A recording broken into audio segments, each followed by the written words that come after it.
আজকে 25 নভেম্বর সকাল 6টার সময় আনুমানিক 6টা থেকে 6:30টার ভিতরে একটা ডাম্পার গাড়িয়ে 3টা স্কুল ছাত্রের ধাক্কা মারিয়া গেছিল গিয়া সুফরাকান্দি, করিমগঞ্জ জেলার সুফরাকান্দি এলাকা। তো সুফরাকান্দি এলাকা ধাক্কা মারি গেছে, তখন বিকাল আনুমানিক 2 ঘটিকার দিকে একটা ছেলে ছাত্র ক্লাস সম্ভবত 9-এর সে মারা গেছে। এরপরে বাকি ছাত্রছাত্রীরা মিলিয়া এখানে স্ট্রাইক ডাকছে, স্ট্রাইক ডাকিয়া রাস্তা অবরোধ করিয়া প্রায় 1 ঘন্টা রাস্তা অবরোধ আছিল।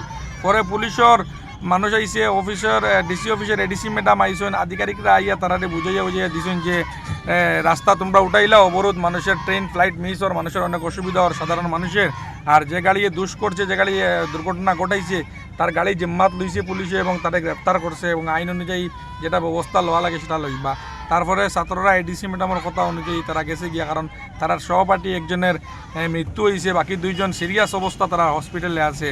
আর এখানে দীর্ঘ সারি দেখতে পারতা গাড়ির লাইন লাগি গেছে একবারে, প্রায় জাম ছুটতে আরও 1 থেকে 1.5 ঘন্টা লাগছে। এদিকে প্রায় অনুমানিক 9 থেকে 10 কিলোমিটার খালি লম্বা লাইন, খালি এইদিকে পোয়ামারা থেকে শুরু হয়েছে, এইদিকে লিলামবাজারের আশপাশ পর্যন্ত খালি লম্বা লাইন, এত লম্বা ট্রাক টুক থেকে সারা লইয়া। যাই হোক, অবশেষে অবরোধ উঠছে। তবে এই অবরোধের কারণে বহুত দিন পরে কংগ্রেসি জবানাত অবরোধ দেখা যেত, বহুত দিন পরে অবরোধ হয়েছে। আর অবরোধে কিতা লস হয় আজকে বোঝা গেল। আমরা নিজেও 1 ঘন্টা জামে আসলাম, আর এদিকে মানুষের ট্রেন ফ্লাইট মিস হয়েছে। আর এদিকে দেখুন ছাত্র সংগঠনের এবিভিপির পতাকা উডের পিছনে খেবা খারা ইশারা দিয়ে এটা করাইছে, এটাও জানি না। বা যেটা হোক, ছাত্র সংগঠনের কোনো নেতাই কইব যে স্ট্রাইক ডাকো, আর স্ট্রাইক করিও হইতো কিনা, এর আগেও অলরেডি তারা হয়ে গেছে, তোমার এরেস্ট ব্যবস্থা নেওয়া হয়ে গেছে। এরপরেও জিনিসটা গরম করার লাগে হয়তো তারা এটা করছে। যাই হোক, যেটা হওয়ার হয়েছে, সো গাড়ির জামুম ছুটছে, পরে সব কিছু স্বাভাবিক হয়েছে।